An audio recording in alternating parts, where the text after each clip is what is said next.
Illness does not always begin in the body. Many times it begins when the mind cannot rest.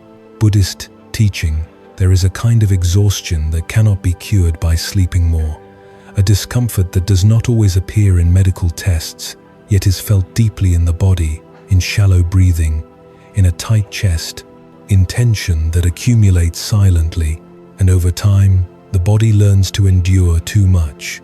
When that happens, we look for healing from the outside, quick fixes, something to remove the symptom without listening to the cause. But Buddhism looks at this process with calm and depth, not separating body from mind, observing how physical suffering often arises from a life lived in tension, attachment, and constant struggle.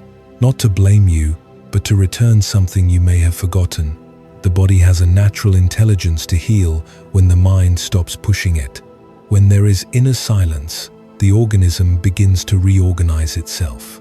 And what you are about to hear is not a miracle promise, nor a replacement for medicine, but a simple and ancient Buddhist ritual, passed down to help the body release unnecessary defenses and remember its balance.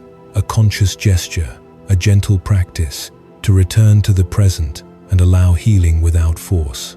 As you listen, your breathing naturally slows, not because you try to control it, but because the body remembers, with ancient wisdom, how to release the weight it has carried for so long. And as the air flows softly in and out, the shoulders no longer need to hold anything. The chest opens gently, and the mind, perhaps for the first time in a long while, stops running toward the future or returning to the past, understanding that in this moment, there is nowhere you need to go. The words arriving now are not here to demand change or point out mistakes. They do not push or correct you.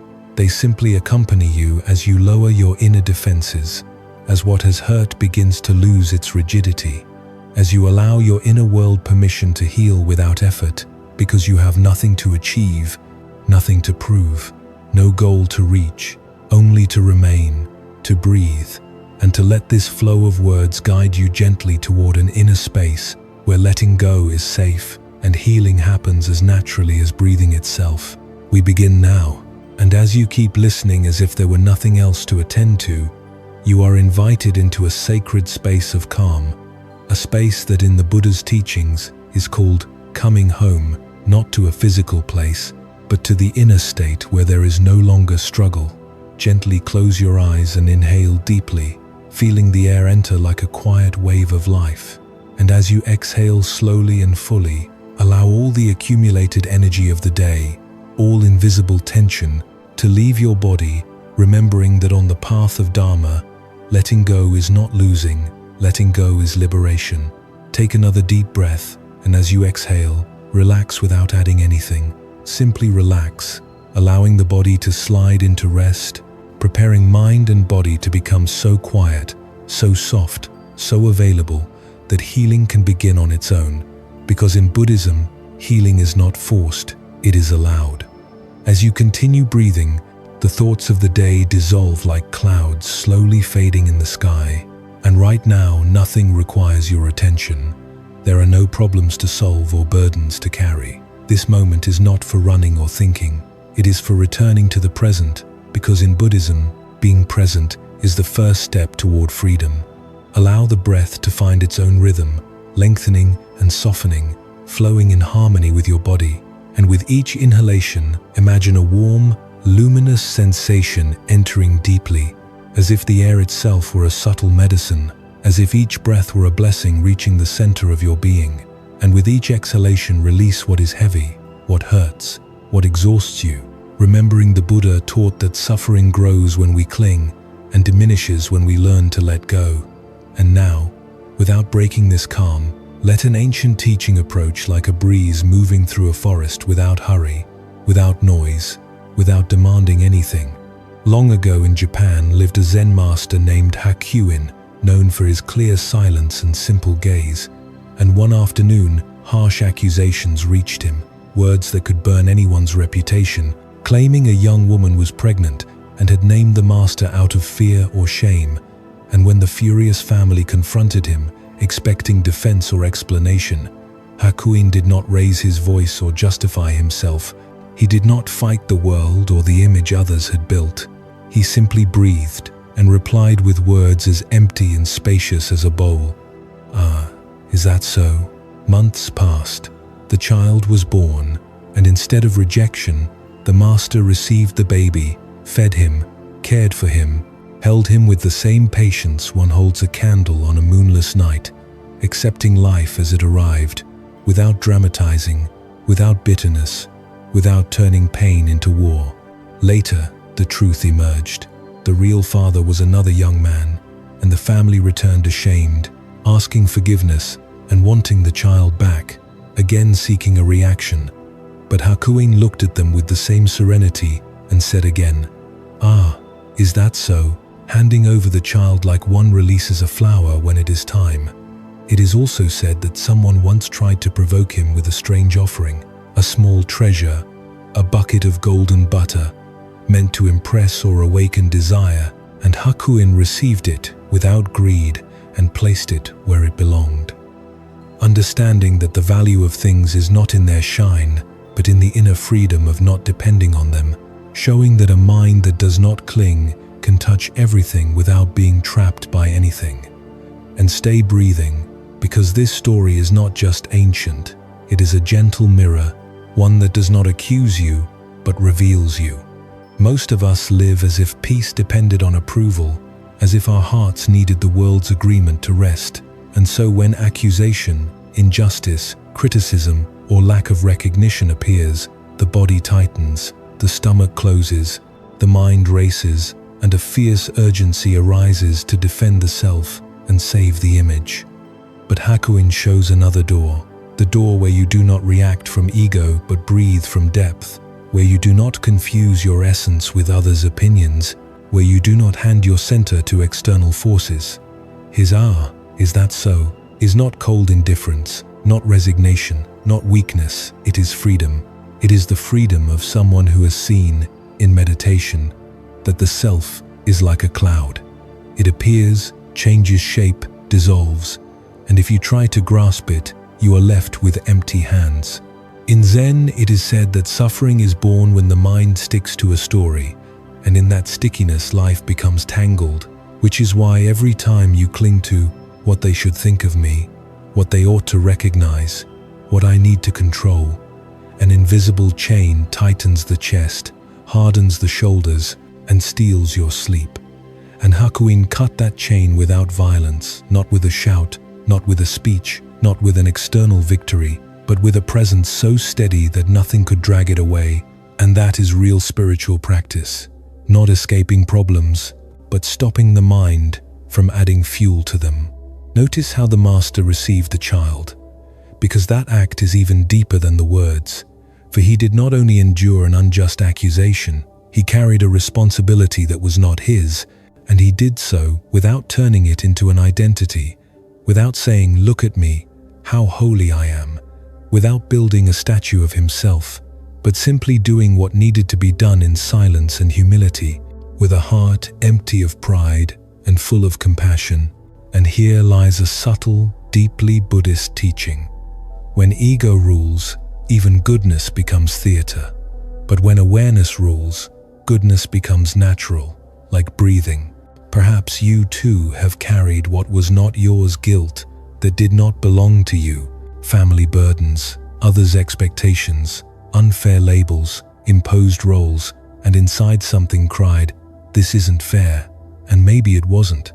Yet the point is not to deny the pain, but to see what you do with it, whether you turn it into poison or transform it into understanding, because practice does not mean swallowing injustice. It means not allowing injustice to steal your soul, and Hakuin did not say, "It's fine that they accuse me." He said with his life, "I am not that story." And when the truth finally came out, he did not cling to, "Now you owe me." He let go even of reparation, even of the need to stand above others, which is a very high level of non-attachment, releasing even the right to collect. Here enters the symbol of that bucket of golden butter, that shine meant to seduce you. Because in modern life, the gold changes form. It can be money, status, social media attention, applause, being right, control, and sometimes it comes as praise, and we become addicted, sometimes as fear, and we become enslaved, sometimes as comparison, and we live hungry. Yet the Master looks at it and does not cling, because he has discovered a greater wealth, inner stability that does not depend on the external. And as you hear this, something inside you may sigh, because deep down your body longs for that stability too. Your nervous system, tired of fighting, longs for a place to rest, which is why this story teaches not only morality but healing. For a body that lives defending the self lives on alert, and chronic alertness makes us sick, tightening, inflaming, exhausting us, whereas a body that learns to let go enters coherence. The heart regulates, the breath becomes medicine, sleep grows deep. Not because life stops testing you, but because you stop turning every test into a total threat. Stay with this for a moment, breathing, and if a situation appears in your mind, a person who judged you, a word that hurt, an injustice that still weighs, do not push it away. Just look at it as Hakuin would look at a cloud passing, and ask gently, what am I clinging to here? An image? A need for control? A hope that the past could be different? Then return to the body. Feel the air come in, feel it go out, and with each exhalation, release a little of the story, not to justify it, but to free yourself from its grip. Because in Buddhism, this is self-compassion, recognizing that clinging hurts and choosing to let go, even by a millimeter. Maybe today you cannot let go of everything, and that is fine. Practice is gradual like the dawn, but you can do something small and powerful. Stop feeding the narrative for a while. Just breathe, just be, just allow your inner world to return to its center, and then, as a quiet consequence, another way of living begins to be born, one where you do not need to win every conversation to be at peace, where you do not need the world's permission to rest, where your dignity does not depend on others' opinions because it is rooted in something deeper. And this is what Hakuin offers you, not a trick so that nothing affects you, but an invitation to return to your true inner home. And when you return, something beautiful happens. The body stops fighting, the mind stops biting itself, the heart softens, and healing, that quiet healing begins to work in you, the way water works on stone, without violence, but with truth. Breathe and let this teaching stay with you, not as an idea, but as an inner gesture. The gentle decision not to cling, not to resist, not to become the story, and to remember again and again that freedom begins the moment you let go. And little by little, you begin to notice the body growing lighter, as if tension were melting without effort, rigidity leaving with each exhalation, giving way to a natural, beautiful lightness, muscles learning to rest, softening and opening, body and mind releasing together, inner space widening as silence fills you, and a deep tranquility moves slowly through you, a real peace that needs no explanation and simply feels profoundly good. Imagine how beautiful it would be to carry this feeling with you each day, to walk through life with this calm in your chest, moving without fighting the world, like someone who has learned the Buddhist art of non-resistance. And right here, where peace needs no explanation and the body no longer defends itself but softens, allow me to bring you a teaching that arrives not like a blow, but like a leaf falling silently onto water. In the Zen tradition, there is a simple, almost everyday story, yet so deep it can change the way you carry your life. Once there were two monks walking along a dirt path after days of pilgrimage, the sky heavy, the rain having turned the road to mud, and when they reached a small stream, they found a young woman standing there, dress lifted, staring anxiously at the water. Because the bridge was far, the mud deep, and crossing alone meant getting dirty, slipping, ruining the little she carried, and the two monks looked at her. One of them said nothing, did not overanalyze, did not negotiate with his mind. He simply stepped forward, gently lifted her in his arms, carried her across, set her down on solid ground with respect, and then continued walking, while the young woman thanked him softly and went on her way. The second monk, however, walked in silence for hours, brow furrowed, chest tight, carrying an unspoken discomfort that could be felt even if it was never confessed, until he could no longer hold it and burst out, "Brother, how could you touch that woman? How could you carry her? Don't you know that goes against our vows?" And the first monk looked at him with the same calm one uses to watch a cloud pass, and replied with a sentence still repeated in monasteries today, "I left her on the shore hours ago. Why are you still carrying her? Breathe and let that story rest inside you like a warm stone in the heart, because perhaps without realizing it, you too have spent your life carrying people who are no longer there. Conversations that ended long ago, offenses from years past, judging looks, mistakes already paid for, promises never fulfilled.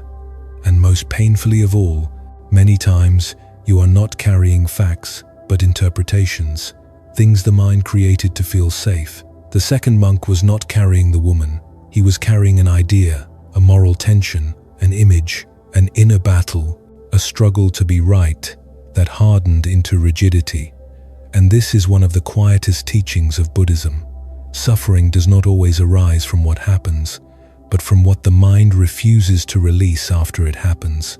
And so, while the first monk touched with compassion and let go naturally, the second touched no one, helped no one, yet became trapped, ruminating, tightening, turning the path into an invisible prison. Look at him with tenderness, because at some point we have all been that second monk. We have all believed that not letting go is a form of justice, that keeping a wound alive protects us, that remembering humiliation prevents its return, that holding on to anger gives us strength. Yet the Dharma teaches something radically loving. Clinging is like gripping a burning coal and expecting the other person to feel the pain. What we call being right is sometimes fear in disguise. What we call principle is sometimes an identity that refuses to die. What we call memory is sometimes an iron chain binding us to a past that no longer exists. And the body knows this, recording every burden as jaw tension, chest pressure, stomach weight, back fatigue. That is why, when we speak of healing, we are not speaking of pretty ideas, but of freeing a nervous system that has lived too long on alert, as if life were an exam with no end. The first monk was not holier because he carried the woman, he was freer because he knew when to let go. His gesture was simple. He saw a need, responded with compassion, and then released it. And that is practice. That is real mindfulness. Presence without complication, kindness without drama, action without attachment. Sometimes we think spirituality means avoiding the world, avoiding contact, avoiding what is human, but at the heart of Buddhism lies a luminous truth. Purity is not about not touching. It is about not clinging. You can help, love, hold, speak, act, and still, if you do not cling, your mind remains light. Because the problem is not life. The problem is the mental backpack we keep carrying afterward. Now stay with this gentle question, like a distant bell. What are you carrying that you could have left on the shore already? Maybe a careless phrase, a betrayal, a rejection, a childhood shame, a mistake your mind will not forgive. Breathe and do not answer with the head. Let the body respond, because the body always knows where the load is, felt in a tight throat, a hard shoulder, a clenched belly, a shallow breath. And in Buddhism, recognition is the first act of compassion, seeing without denying, judging, or dramatizing. The second monk was not defending vows. He was defending his self-image, his need to be correct, his fear of ambiguity, and that fear became a prison. How many times has your mind done the same, whispering, if you let go, you lose. If you forgive, you are humiliated. If you forget, you will be hurt again. Yet letting go is not naive forgetting. It is stopping the self-poisoning, placing what happened in its proper place, no longer giving your sacred energy to a scene that has already passed. This story also teaches compassion toward others, because when we carry not only pain but judgment, And when judgment settles in, the heart hardens. So even if life is calm, you are not. Even if the sky is wide, you cannot see it. Buddhist practice does not ask you to approve everything. It asks you not to let judgment consume your peace. You can have discernment without venom, learn without bitterness, set boundaries without turning your inner world into war. Allow this teaching to descend into your breath, inhaling space as the chest opens a little more, exhaling and letting something fall away, even slightly, knowing you do not have to release everything today, because Zen says a river does not purify itself by fighting the mud, but by flowing, and so does your mind and your life. If today you release 1 gram of burden, you are already changing your inner destiny, because every gram less is more peace, more sleep, more clarity, more life. And perhaps the most beautiful thing in this story is the tone of the first monk, who does not answer with superiority or humiliation, but simply offers a koan for the soul. I already left her, a sentence carrying a freedom the heart recognizes as home. I already let it go. Imagine saying that within yourself, not as denial, but as blessing. I already let go of that conversation, that look, that guilt, that impossible demand, that weight. And if you cannot fully release it yet, then at least release the tension of insisting on carrying it, because even that is practice softening the effort, loosening the fist, opening the hand, to stay breathing, and feel how the body understands the teaching before the mind, because the body loves letting go, loves lightness, loves rest. And when you release, you do not just become calmer, you become truer, more human, more compassionate, more free. So keep inhaling and exhaling, and each time the mind wants to pick something up again, gently remind it that stayed on the shore, and return to what is always here, available, humble, healing your breath, your presence, your path home. And now visualize yourself moving through your day like water, soft and free, the body moving naturally, everything unfolding with quiet ease, a peace not dependent on circumstances, mind and body in harmony, like the meditator who discovers there is nothing to push, only to breathe and be. And in this state the mind stops running and begins to radiate warmth, compassion, and love. Because on the Buddha's path, true strength is not hardness, but conscious tenderness. And in that softness, you feel your connection with life, with nature, with all that exists, remembering you were never separate. And in that, remembering every part of your body fills with balance and vitality, like a silent light igniting from within and spreading calmly outward. As you move, you carry that energy with you, the energy Buddhism calls metta, a loving kindness that does not demand or squeeze, that simply wishes well, and your presence becomes a refuge, your silence a medicine, because those around you can feel that peace without you having to do anything.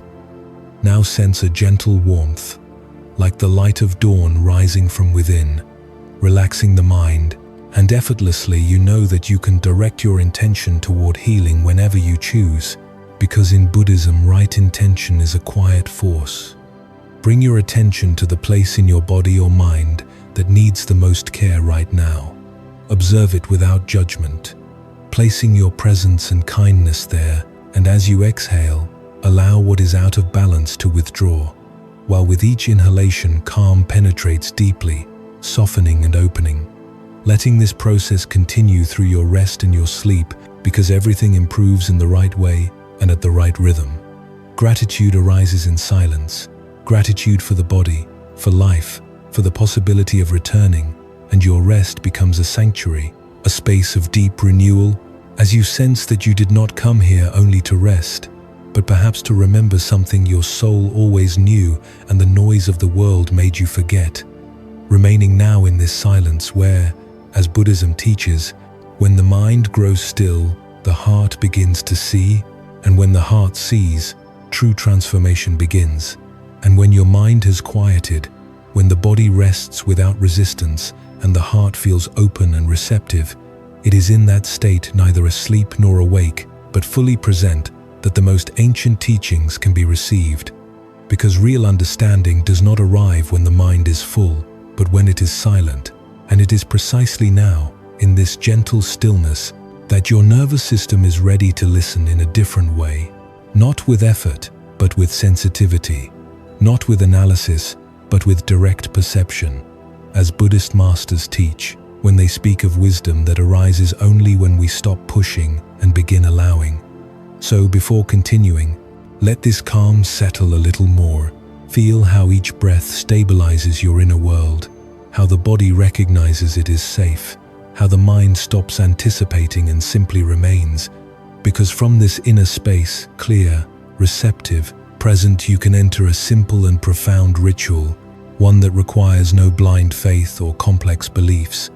Only your willingness to be here and now, fully available to experience what has been silently transmitted for generations. Close your eyes for a moment and listen with the heart. There exists a ritual, an ancient ritual, a forgotten ritual, a silent ritual that requires no medicine, no technology, no commercial promises, a Buddhist ritual passed down in sacred forests, where monks do not heal with pills, but with breath, mindfulness, and a return to the present moment. Why 5 minutes? Because 5 minutes are enough to change the state of your body, enough to reset your nervous system, enough to send a vibrational message to every cell. You can stop surviving and begin healing, because this moment is not long enough for the ego to defend itself, not long enough for the mind to sabotage, not enough time for excuses to arise, and precisely for that reason, this ritual is not spectacular but sacred. It makes no noise yet speaks directly to your liver, your heart, your immune system, to the silent light that lives in your bone marrow, repairing what medicine cannot yet see, what science cannot yet measure, but what your soul has known for a long time. This gesture has been carried for centuries by wandering monks in forest monasteries, where the art of effortless healing is practiced, because they teach that when one returns to oneself, the body stops fighting and begins to listen, and it is in that instant that true healing starts. In a few moments you will learn an extremely simple yet profoundly sacred ritual that takes only 5 minutes, but can transform how your body wakes, defends itself, digests, sleeps, and releases. Because this is not a technique or a modern method, it is an embodied silent prayer, a practice born from silence itself. The origin of this ritual is not in hospitals, laboratories, or industry, but in quiet jungles, remote mountains, and nearly forgotten monasteries, where forest monks of Laos, Cambodia, Myanmar, and northern Thailand live without seeking comfort. Sleep beneath trees, meditate alongside snakes, pray with the wind, and heal through breath, mindfulness, and right vibration. And this ritual is not learned by reading, but transmitted through presence, example, and deep listening.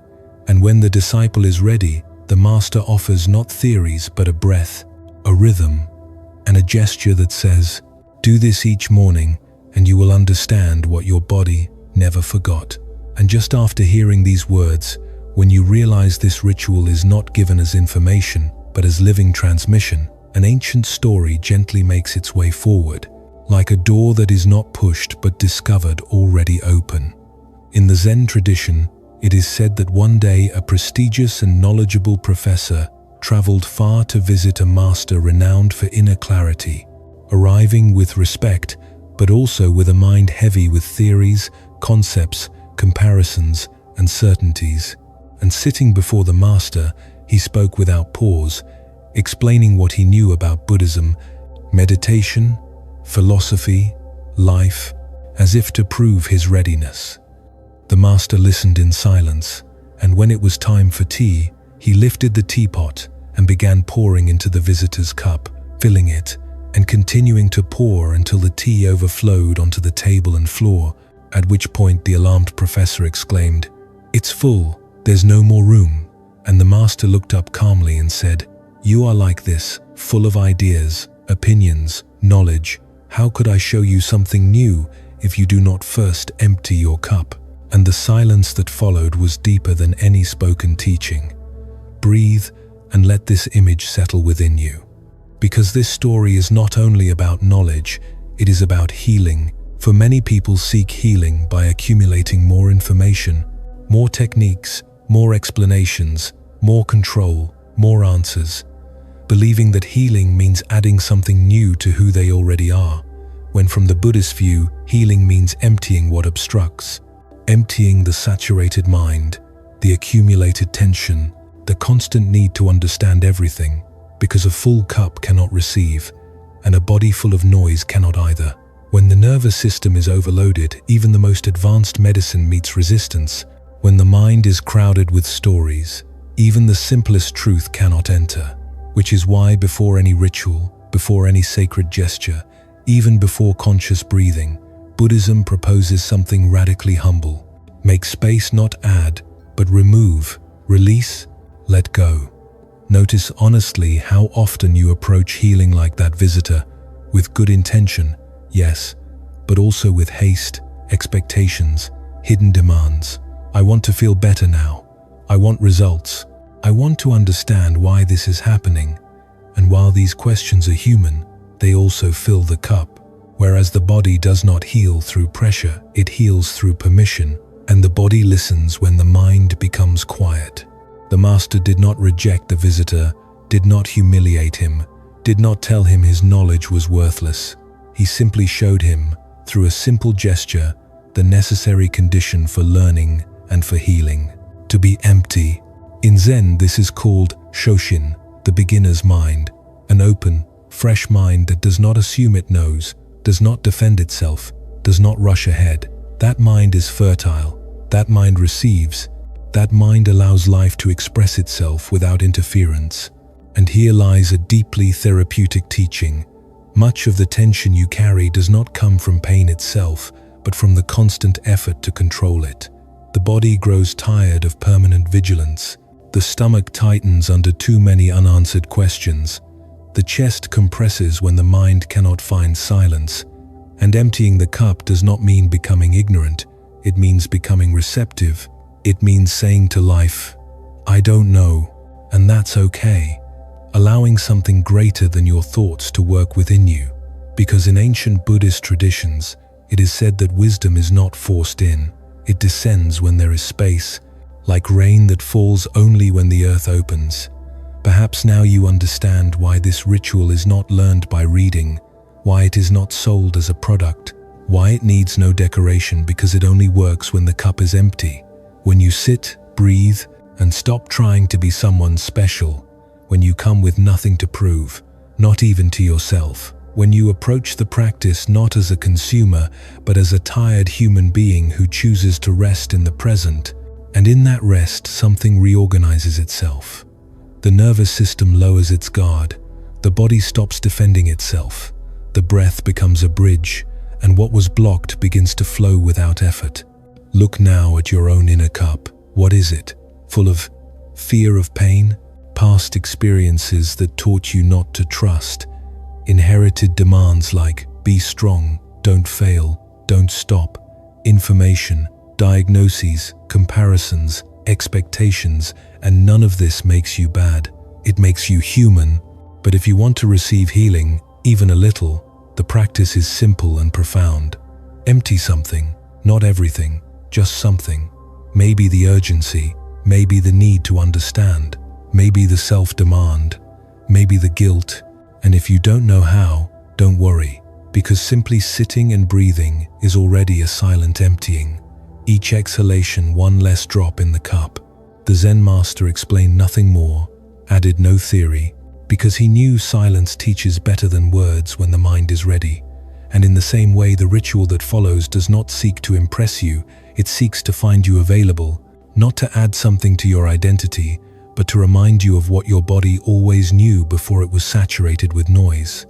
In this sense, healing is a return to an intelligence prior to thought, an intelligence that lives in breathing, rhythm, gentle attention, and when the cup is empty, even the smallest gesture becomes sacred. Even 5 minutes become enough. Even silence becomes medicine. Stay for a few moments with this image, a simple, undecorated, empty cup, not rushed, not demanding, just present. Let your mind become like that cup. Do not struggle to empty it completely, simply stop filling it. And in that space, you will feel something subtle, a calm that needs no explanation, a sense of readiness without knowing for what, a quiet openness, what the masters call preparation, not of the intellect, but of the heart. And when the heart is like this, open and silent, even the simplest act, a breath, a posture, a rhythm can touch deep layers of your being and begin to heal what has waited a long time to be heard. Breathe. Let the cup remain empty and allow what comes next not to be something you do, but something you receive. Because when you release the need to fill, life, with infinite gentleness, begins to pour what you truly need. Ancient Buddhist traditions teach that illness begins long before the body speaks, born in disturbed breathing, sustained tension, and disconnection from life's correct vibration.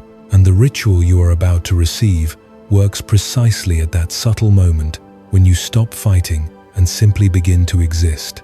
Now sit comfortably, close your eyes, and breathe gently, because this ritual has 4 sacred phases: breath, gesture, visualization, and energetic shift. First, the opening breath. Sit upright with both hands on the abdomen. Inhale through the nose for 4 counts. Hold for 2 seconds, and exhale slowly through the mouth for 6 counts, visualizing with each exhalation a gray mist leaving your body, carrying away tension, stress, and old thoughts. Remembering that in the Dharma, to exhale is to release, to trust. Second, the gesture of the sacred chalice. Form a cup with your hands, as if receiving an invisible offering, thumbs touching, fingers relaxed, resting the hands over the navel, feeling the living energy in your palms, and silently saying, "I am ready to receive the healing that already lives within me." Because Buddhism teaches that what is missing is not created, what is asleep is awakened. Third, the visualization of golden light. Imagine a soft light descending from above, like warm, benevolent rain, entering through the crown of the head and flowing slowly through the throat, heart, abdomen, pelvis, and feet, cleansing, restoring, and reorganizing effortlessly, because you do not need to do anything, only allow. Just as the Buddha taught that wisdom arises when we stop interfering. Fourth, the healing shift. Place the right hand on the heart and the left on the abdomen. Breathe gently and affirm silently, "I am healed, I am light, I am alive," remaining in that silence for 30 more seconds with a soft smile before opening your eyes. What you may feel now is an inner warmth and deep calm, reduced mental agitation, activation of the parasympathetic system that supports immunity, a subtle easing of pain or tension, and a clear sense of having received something invisible yet real, because you have just performed a rare and ancient act, a simple yet sacred gesture, and for 5 minutes, you did not try to achieve anything. You simply allowed, opened, and welcomed. And in that silent space, your body began to listen, vibrate, and heal. Remember this: it is not duration that heals, but presence. Not complexity that transforms, but awareness. And what you have activated requires nothing more than your commitment practice. This ritual every day for 7 days, always at the same hour, always in silence, always with respect, and observe what changes in your body, your sleep, your mood, and your energy. And write in the comments, "I begin today 7 days, 5 minutes I allow my body to heal."